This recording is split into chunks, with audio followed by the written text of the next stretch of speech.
반갑습니다. 2020 날마다 성경 읽기와 함께하는 구역공과 및 가정예배입니다. 이 영상은 날마다 성경 읽기를 가지고 가정에서 예배하시는 분들을 위해 제작하였습니다. 영상을 먼저 보고 예배를 인도하시거나 예배 중 말씀 나누는 시간에 이 영상을 시청하셔도 됩니다.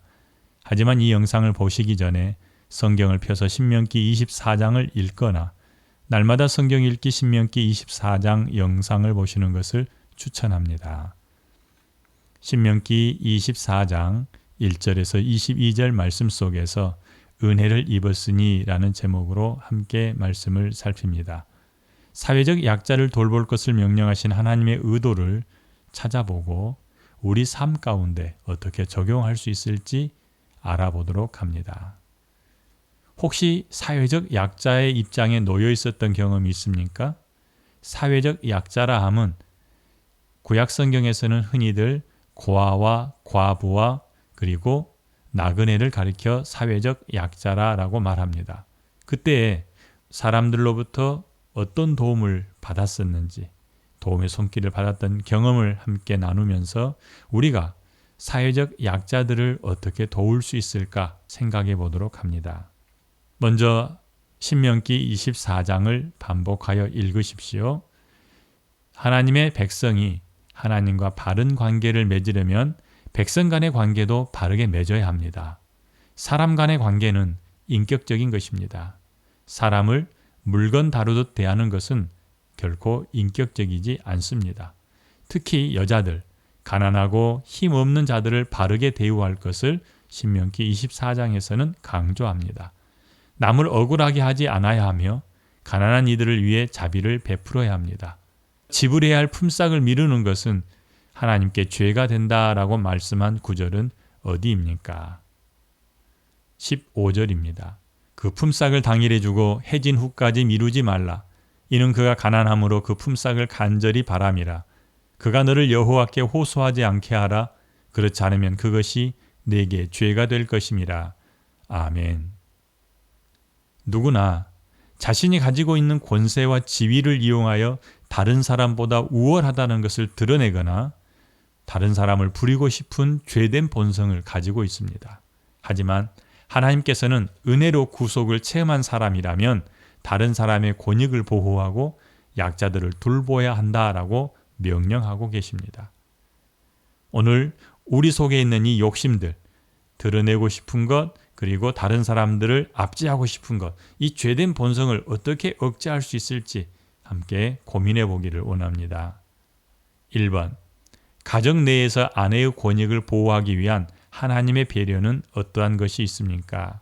1절에서 5절 말씀을 함께 살펴봅니다. 1절에서 5절에서는 크게 두 가지 내용이 기록되어 있습니다. 하나는 이혼에 관한 내용이고 또 하나는 신혼부부들에 대한 이야기입니다. 먼저 제가 성경을 읽어드리겠습니다. 신명기 24장 1절입니다. 사람이 아내를 맞이하여 데려온 후 그에게 수치되는 일이 있음을 발견하고 그를 기뻐하지 아니하면 이혼 증서를 써서 그의 손에 주고 그를 자기 집으로 내보낼 것이요. 신명기 24장 5절입니다. 사람이 새로이 아내를 맞이하였으면 그를 군대로 내보내지 말 것이요 아무 직무도 그에게 맡기지 말 것이며 그는 1년 동안 한가하게 집에 있으면서 그가 맞이한 아내를 즐겁게 할지니라. 아멘. 이 두 가지 내용을 가지고 1번 문제를 함께 살펴보도록 하겠습니다. 가정 내에서 아내의 권익을 보호하기 위한 하나님의 배려입니다. 하나님께서 여자들의 권익을 무시한다라고 생각하면 안 됩니다. 이스라엘 백성들은 인구조사할 때 여자들을 수로 세지 않았습니다. 혹시 그런 이유로 인해서 하나님은 여자를 사람 취급을 하지 않는다 이렇게 생각하진 않으셨습니까? 그러면 안 된다는 말씀입니다. 오늘 우리가 함께 보았던 신명기 24장에서 보면 하나님께서는 연약한 여인의 권익을 보호하기 위해서 이혼 증서를 써주라라고 명령하고 있습니다. 그런데 1절 말씀을 보면 이 여자가 이혼당할 수밖에 없는 상황입니다. 첫째, 수치되는 일이 발견되고 둘째, 남편이 아내를 기뻐하지 않을 때면 이혼해도 된다라는 뜻입니다. 그런데 이혼할 때 그냥 쫓아내는 게 아니고 그를 노예처럼 부리는 것이 아니고 반드시 이혼 증서를 그의 손에 주고 집에서 내보내라라고 말씀합니다. 이혼 증서를 들고 나가는 것과 그렇지 않는 것은 굉장한 차이가 있습니다. 이혼 증서를 가진 사람은 다른 남자와 결혼이 가능합니다. 이혼 증서를 써주지 않으면 그냥 내쫓김 당하는 것이나 그렇지 않으면 악한 남편을 만났을 때는 종처럼 불임을 받게 될 것입니다. 그런데 이혼 증서를 써서 손에 쥐어주고 내보내므로 이 여자로 하여금 새로운 출발을 할 수 있도록 기회를 주는 것입니다. 그러니 이혼 증서는 악한 남편의 횡포로부터 아내를 법적으로 보호할 수 있는 아주 좋은 보호 장치가 됩니다. 여자는 이혼 증서를 가지면 다른 남자와 만나 결혼하여도 불법이나 간음이 되지 않습니다. 대신에 두 번째 남편과 헤어진 후에 전 남편에게 다시 가는 것은 그 여자가 이미 몸을 더럽혔으므로 허락하지 않으셨습니다. 다른 남자와 결혼했던 여인을 다시 맞이하는 것은 하나님께서 가증히 여기시는 것이며 여호와께서 기업으로 주신 땅을 더럽히는 행위가 됩니다. 여호와께서 주신 기업을 거룩하게 지키는 것과 악한 남편의 횡포로부터 여인을 법적으로 보호받을 수 있게 하신 하나님의 마음이 보이길 바랍니다. 남편의 힘이나 권세로 아내의 인권과 자유를 침해할 수 없게 하신 것과 아내는 아내로서 지켜야 될 거룩함이 있었던 것, 이것은 우리 성도들의 경건한 삶을 향한 도전이 됩니다. 그리고 이제 막 결혼하여 1년이 되지 않은 신혼가정의 경우엔 전쟁이 나도 신랑을 징집할 수 없게 하셨습니다. 결혼 후 1년 동안 한가하게 집에 있으면서 아내를 즐겁게 해줘야 할 의무가 신랑에게 있기 때문입니다. 결혼 후 남편이 징집과 직무로부터 배제되는 것은 여자를 향한 하나님의 배려입니다. 우리는 가정 내에서 하나님께서 아내들의 권익을 보호하기 위한 두 가지 장치를 마련하는 것을 보았습니다. 하나는 이혼 증서를 주어서 내어 쫓을 것, 또 하나는 1년 이내에 신혼부부는 아내를 즐겁게 하기 위해서 다른 일들을 하지 않고 집에 머물러야 한다는 것입니다. 자, 이 말씀을 통해서 우리에게 주는 교훈은 무엇일까요? 우리는 결혼 후 아내된 자들을 잘 보살펴야 할 것이며 아내된 자들은 자신의 몸을 거룩하게 유지해야 합니다. 마치 신랑 되신 예수 그리스도 앞에서 신부된 교회가 갖추어야 할 것과 같습니다. 하나님은 자기 몸을 버리기까지 신부된 교회를 사랑하셨고 신부는 신랑을 위해서 자기를 거룩하게 준비하는 것과 같은 이치입니다. 2번, 사회적 약자들이 겪을 수 있는 불이익의 종류를 살펴보고 그들을 돌보시는 하나님의 긍휼하심에 대해 나눠봅시다. 6절로 22절입니다. 6절 말씀 읽어보면 사람이 맷돌이나 그 윗짝을 전당 잡지 말지니 이는 그 생명을 전당 잡음이니라 라고 말씀합니다. 첫 번째, 사회적 약자들이 겪을 수 있는 불이익에 대해서 말하는데 맷돌이나 그 윗짝을 전당 잡음으로 생겨나는 어려움입니다. 가난한 사람들은 그날 곡식을 맷돌에 갈아서 음식을 해결해야 합니다. 그런데 그 맷돌을 빼앗아 버린 것은 생명의 위협을 받게 되는 것이죠. 그래서 하나님께서는 그것을 금하고 있는 것입니다. 가정에서 직접 곡식을 빻아 식량을 해결하는 이 가난한 사람들에게 맷돌이나 그 윗짝을 빼앗는 것은 굶겨 죽이는 거나 마찬가지라는 얘기입니다. 두 번째 7절 말씀 보니까 사람이 자기 형제 곧 이스라엘 자손 중 한 사람을 유인하여 종으로 삼거나 판 것이 발견되면 그 유인한 자를 죽일지니 라고 말씀합니다. 이건 쉽게 말하면 유괴범입니다.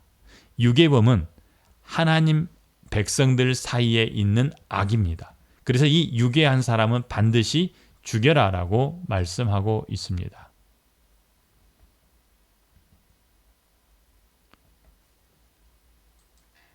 세 번째로 8절 말씀에 너는 나병에 대하여 삼가서 레위 사람 제사장들이 너희에게 가르치는 대로 너는 나병에 대하여 삼가서 레위 사람 제사장들이 너희에게 가르치는 대로 내가 힘써 다 지켜 행하되 너희는 내가 그들에게 명령한 대로 지켜 행하라. 아멘. 이렇게 말씀합니다. 나병에 관한 이야기입니다. 피부병이죠. 피부병에 걸린 사람들은 거룩한 하나님의 백성의 그 공동체를 더럽히기 때문에 반드시 진 밖으로 나가야 합니다. 그리고 이미 레위 사람 제사장들을 통해서 그들에게 행할 규례를 주셨습니다. 그래서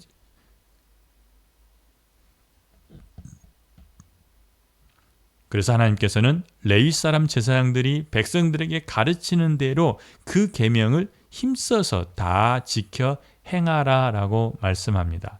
이렇게 행함으로써 나병에 걸린 사람들을 보호하고 지켜낼 수 있었습니다. 나병에 걸린 사람들이 회중 가운데 있으면 회중을 더럽히기도 하지만 회중으로부터 무차별 공격을 당할 수 있기 때문에 그들을 따로 떼어서 그들만 생활하도록 함으로 그들의 권익을 보호했다라는 말씀입니다. 9절에 보면 내 이웃에 무엇을 구워줄 때에 너는 그의 집에 들어가서 전당물을 취하지 말고 라고 말씀합니다. 이 전당물을 취하는 일에 대해서는 좀 길게 설명하고 있는데 가난한 사람들이 돈이 필요해서 물건을 잡히고 돈을 빌렸을 경우 만약에 그들이 겉옷을 내놓거나 그렇지 않으면 자기 집에 있는 어떤 전당물을 내놓을 때에 돈을 빌려준 사람이 마음대로 집에 들어가서 자기가 원하는 대로 전당물을 취하여 가지고 나오면 그거는 굉장한 마음의 상처가 될 수 있었습니다. 그래서 이 빈곤한 사람들의 자존심을 상하게 하지 않도록 빈곤한 사람들의 자존심을 상하게 하지 않도록 그는 집 밖에서 기다리고 전당 잡히는 사람이 자기 물건을 갖다가 내어주게 하셨습니다. 그런데 가난한 사람들이 만약에 옷을 전당을 잡혔을 경우에는 해가 지기 전에 그 전당물을 돌려줘야 합니다. 함께 자기 집에서 잠을 자면 안 된다라고 말씀하고 있습니다. 이렇게 함으로 가난한 사람들이 춥고 헐벗지 않도록 하나님께서는 그들을 보호하고 계시는 거죠. 14절에 보니까 곤궁하고 빈한한 품꾼은 14절에 보니 곤궁하고 빈한한 품꾼은 너희 형제든지 내 땅 성문 안에 우거하는 객이든지 그를 학대하지 말며 이렇게 말씀합니다. 가난한 품꾼들에 대한 압제를 방지하고 그들을 학대하지 말라라고 말씀하고 있죠. 또 있습니다. 아버지는 그 자식들로 말미암아 죽임을 당하지 않을 것이요. 이건 연좌제에 관한 이야기입니다. 자식들도 그 아버지로 말미암아 죽임을 당하지 않을 것입니다. 아버지 죄 때문에 자식까지 죽임당하는 일은 없도록 그렇게 하나님께서 막으신 것입니다. 또한 17절 말씀 보니까 너는 객이나 고아의 송사를 억울하게 하지 말며 과부의 옷을 전당 잡지 말라. 객이나 고아, 과부, 사회적 약자죠. 그들에게 억울하게 송사를 걸지 말고 옷을 전당 잡지 말라라고 말씀합니다. 그리고 18절부터 18, 19, 20절 그리고 마지막으로 19절부터는 소산물에 관해서도 한 가지 말씀을 하십니다.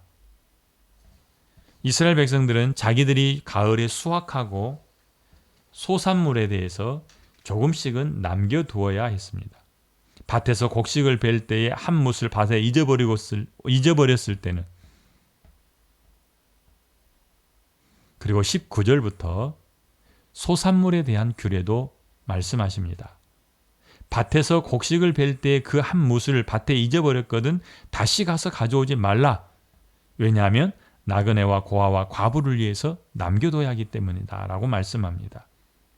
또 이렇게 말씀에 순종하면 하나님께서 그가 하는 모든 일에 복을 주시겠다라고 약속하십니다.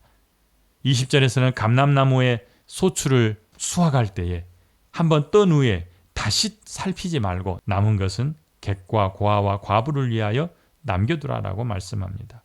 포도원도 마찬가지입니다. 포도를 딴 후에 그 남은 것을 다시 따지 말고 객과 고아와 과부를 위하여 남겨두어야 합니다. 백성들이 이 규례를 반드시 지켜야 될 이유는 애굽 땅에서 종되었던 자신들을 하나님께서 은혜로 구속해 주셨기 때문입니다.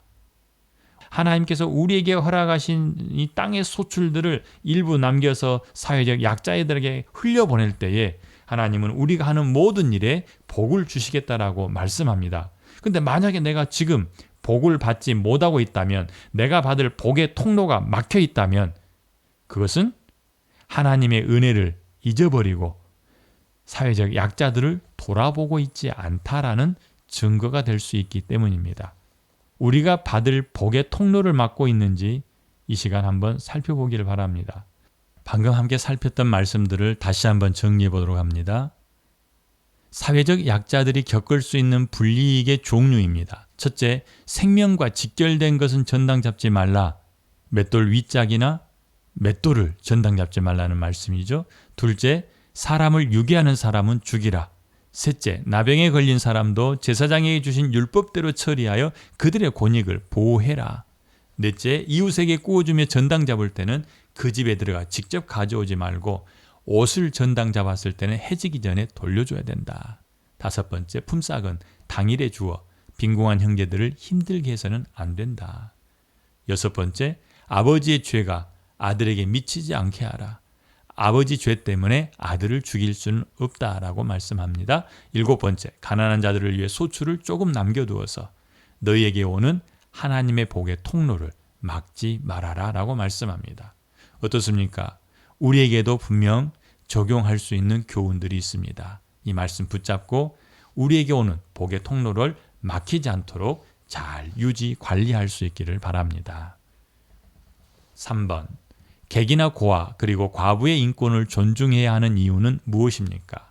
18절 말씀에 하나님께서 이렇게 말씀합니다. 너는 애굽에서 종되었던 일과 내 하나님 여호와께서 너를 거기서 속량하신 것을 기억하라. 이러므로 내가 네게 이 일을 행하라 명령하노라. 아멘.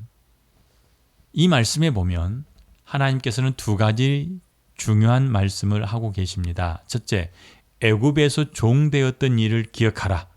둘째, 여호와 하나님의 은혜로 구원받았음을 기억하라. 너희도 전에 종되었었는데 하나님의 은혜로 구원받아 지금은 가나안의 주인이 되어 있다. 옛적 삶을 잊어버리지 말고 기억해라 라고 말씀하는 거죠. 그리고 종되었던 너를 구속하신 여호와가 이제 너희에게 이렇게 행하라고 요구하고 있다. 사회적 약자들의 인권을 존중하고 그들을 보호해라 라고 말씀하는 겁니다. 여호와 하나님께서 이스라엘 백성들을 애굽에서 종되었던 그들을 건져내서 이제는 가나안 땅에 와서 정착하고 살게 하셨으니 이제 애굽에서 자기 처지와 같은 사회적 약자들을 만났을 때에 그들에게 은혜를 베풀라라고 말씀합니다. 우리에게 이렇게 표현할 수 있을 겁니다. 여호와 하나님의 구속의 은혜를 맛보았다면 당신도 약자들을 위해 은혜를 베풀어야 합니다. 자, 이제 힘없는 이웃을 업신여겼거나 그들을 향해서 거만하게 굴었던 적이 있는지 살펴보기를 바랍니다. 하나님은 우리를 예수 그리스도 보혈 안에서 구속하셨습니다. 죄의 종되었던 내가 예수 그리스도의 보혈의 공로로 구속을 받아 자유인이 되었고 하나님의 자녀가 되었습니다. 이제는 종이 아닌 주인의 모습입니다. 그러므로 우리도 사회적 약자들을 홀대해서는 안 될 것입니다. 하나님의 은혜를 맛본 사람이라면 은혜를 흘려보내는 것이 맞습니다. 여호와께서 가증히 여기시는 일을 아는 것과 여호와의 베푸신 은혜로 구속을 받아 현재 기업을 누리고 있는 이 현재 상황이 우리의 태도와 행동을 결정합니다. 하나님을 알고 내 자신을 알아 거룩한 백성의 위치를 놓치지 않기를 바랍니다. 하나님께서 가증히 여기시는 것이 무엇인지 알았습니다. 여호와께서 베푸신 구속의 은혜 때문에 내가 지금 현재 상태를 누리고 있다고 하는 사실도 알았습니다. 그렇다면 우리는 어떻게 하겠습니까? 하나님이 가증히 여기시는 일을 하지 않아야겠죠? 하나님께 거저 받았으니 우리도 거저 베풀어야겠죠. 하나님을 알고 내 자신을 알아서 이제는 마땅히 내가 해야 될 일을 놓치지 않기를 바랍니다. 한 번 더 정리합니다. 내가 가진 지위로 다른 사람들을 힘들게 하고 있는지 살펴보기를 바랍니다. 여자들, 사회적 약자인 고아와 과부와 나그네들을 향해서 함부로 대하는 사람이 있는지 살펴보십시오. 어떻게 사회적 약자들 편에 설 수 있을까요? 여러분 주변에 사회적 약자가 있습니까? 눈을 들어서 돌아볼 수 있기 바랍니다. 내가 손해보고 사는 것처럼 느껴지나 여호와의 복을 받을 통로가 되는 삶을 살기를 바랍니다. 내가 약자들을 돌볼 때, 내가 가진 물질을 흘려보낼 때에 내가 손해보는 것처럼 보이지만 사실은 그것은 여호와 하나님으로부터 오는 복의 통로를 확장시켜가는 일입니다. 복의 통로가 막히지 않기를 바랍니다. 기도하겠습니다. 은혜로우신 아버지 하나님 감사합니다. 신명기 24장을 통해서 하나님께서 사회적 약자들을 배려하고 돌보시는 사실을 확인하였습니다. 하나님이 가증히 여기는 것이 무엇인지를 알았습니다. 우리가 하나님께서 가증히 여기는 사람의 모습을 하지 않게 하여 주시옵소서. 또한 하나님으로부터 구속의 은혜를 받은 사람이라면 마땅히 사회적 약자들을 돌보야 함도 알게 되었습니다. 하나님, 우리는 예수 그리스도의 보혈의 능력으로 지금 하나님의 자녀가 되었고 천국을 소망하며 사는 사람들이 되었습니다. 천국 복음을 가진 사람으로서 어렵고 힘든 사람들을 돌아보지 않고 오히려 그들을 위협하고 그들을 압제하려고 하는 욕심에 끌려 있는지 살펴보게 하시고 하나님, 흘려보내는 복의 통로가 되게 하시옵소서. 우리가 하나님의 말씀에 순종하여 살 때에 하나님이 우리가 하는 모든 일에 복을 주시겠다라고 말씀하셨으니 복 받는 사람들 다 되게 하여 주시옵소서. 예수님 이름으로 기도합니다. 아멘.